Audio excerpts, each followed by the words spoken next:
In this demonstration, we're going to be retouching this image of Abraham Lincoln. This is an image that I pulled off of the Library of Congress website. I did a search and I found what appears to be a high-resolution file at 23 megabytes. It's a TIFF file, and I think for the purposes of this demonstration, it will be great. The very first thing you want to do is develop an approach. When you're doing any kind of retouch job, you need to look at the image and kind of evaluate what needs to happen and in what order it needs to happen. So I can tell from this image, we're definitely going to have to do some retouching work. There's a lot of dust and scratches here. There's some tears, there's some, looks like some stains here that we're going to have to correct. There's also some minor issues with the tonality of the image. So the very first thing we want to do is straighten the image, and we can do that by using the crop tool. I click C for crop tool, and up here in my crop tool options, you'll notice an option to straighten the image. If I click on that, I get these crosshairs, and with these I can define the very top of the image, and you'll notice in the upper right hand side there's a number, and that number tells me how much it's going to rotate the image in order to straighten it. So it says 1 degree. When I depress my mouse button, it will rotate it 1 degree. Now, since I already have the crop tool selected, I'm going to go ahead and in here and shrink down my crop. Okay, I click apply. Now there's a pretty good tonality in this photo.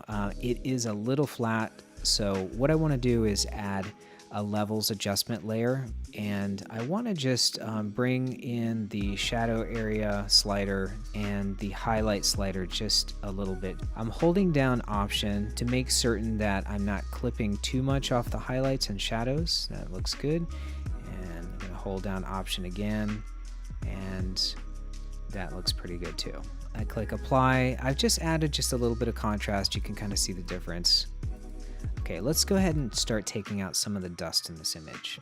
There is a lot of dust in this image, and I can come in here with the healing brush or the clone stamp tool or the spot healing brush, but what's going to save me a lot of time with this particular image is using the dust and scratches filter. Because there's so much dust in here, I think that's probably going to be the most efficient way. So before I do anything, I want to make a copy of my background layer. It's always a good practice to name your layers. The first thing I want to do here is select the layer that I want to change. So I come up here to Filter, Noise, Dust and Scratches. Now I'm going to zoom in to 200%, and I want to turn my threshold and radius all the way down. Now I'm going to slowly bring in this dust and scratches filter by changing the radius, and I want to make sure that preview is set to on so I can see the changes. And I'm going to bring this in until the dust just disappears. I don't want to go too far with it because then I start to lose detail and everything else. So I'm going to bring it in until it just disappears. Now I want just the dust to disappear. I want to keep the grain of the image. So that looks pretty good right there. If I click preview, turn it on and off, you can see the effect it's having. Now you'll notice that it's doing a great job of taking the noise out of the background of the image, but it's also impacting the foreground. And you can see that here. We're starting to lose detail in the president's face. Now we can bring back some of that detail by raising the threshold. However, for this particular image, we're going to leave it at 0, and we're going to hit apply. Now if I want to isolate that to just the background, what I can do is create what's known as a layer mask. And I can do that by coming up here to Layer, Layer Mask, Reveal All. Now the way that this works is anything that's white, it will reveal that part of the layer. If it's black, it will conceal that part of the layer. White reveals, black conceals. So if I come back in here and paint on the layer mask, I'm going to go ahead and select my brush tool. If I come back in here and paint with black, what's going to happen? It's going to hide that part of the layer. It's essentially cutting a hole in the layer, enabling us to see the layer below. This is the background layer I'm looking at. So by painting in black onto the layer that we have the dust and scratches filter effect applied, we're essentially localizing this effect. So I'm just masking out this area, and it doesn't have to be perfect. I can come back in here later. So I'm going to turn the background layer back on. So now it's not impacting the foreground layer at all, which is great. So for the rest of this, I'm going to use the spot healing brush. So I want to first create a layer, and in this layer, I'm going to make certain that I have sample all layers turned on. So I have the tool selected.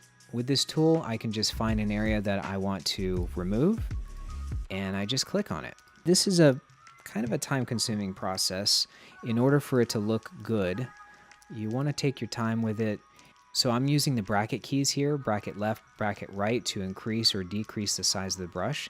And essentially you want the brush to be just slightly bigger than the area that you're retouching.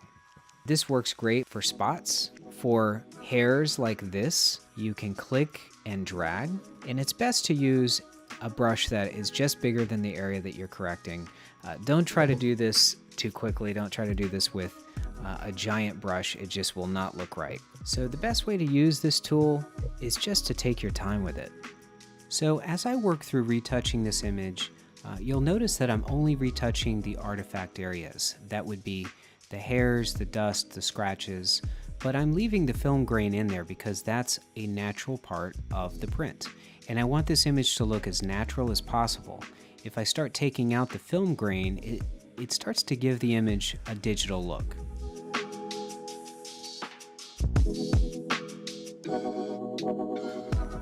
Okay, as you can see here, this definitely took a little while.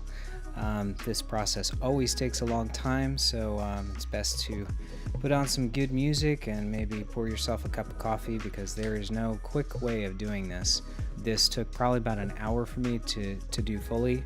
Now we can look at the results. We can see the before and after. There's the before and the after.